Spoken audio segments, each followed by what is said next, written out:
kiban tungku jino hana saban le tungku jamun hana pakai peng-peng jino kon lam dai dak buak peng le pakon tungku jino hana saban le tungku jamun tunggu nyulun jawab sakit tak hati ku dengan masalahnya walaupun lu anak tunggu pakon tungku jino beda dengan tungku jamun karena urunci anak niat jino beda dengan urunci jamun tahu kalian tungku jino menjohanai pegot rapat untuk pegot molot untuk pegot kabilah cair patan mereka hana so dem kado tapi kalau tungku jamun jawab berarti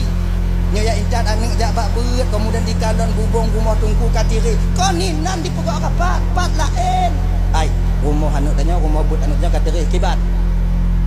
nyainan jumpa kat nak bak lon 20 bogo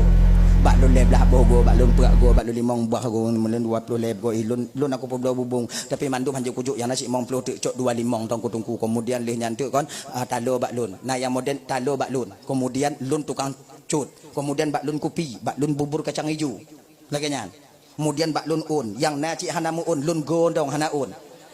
oh iya nyan wate musaha bubung on wate nyan kon rumah tungku dan tu pada umpung itik tungku baru bubung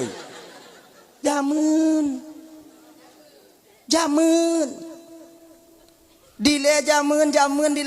dile munyo aki-aki ton lu semuka mabuk tungkui kadang pada baru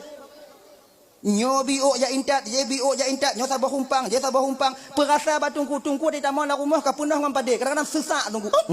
ngoi kalam pade jamun jino bek ya intat ke tungku ada tungku hijau akan mu jahannam dak buat nah nyo harap bertungku cina bertaban ke tungku jamun ba awai lo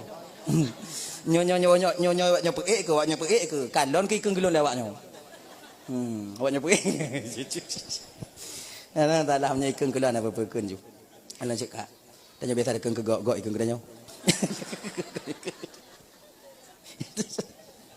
Allah tuan ingat lagi nyo nah ya entak buat anu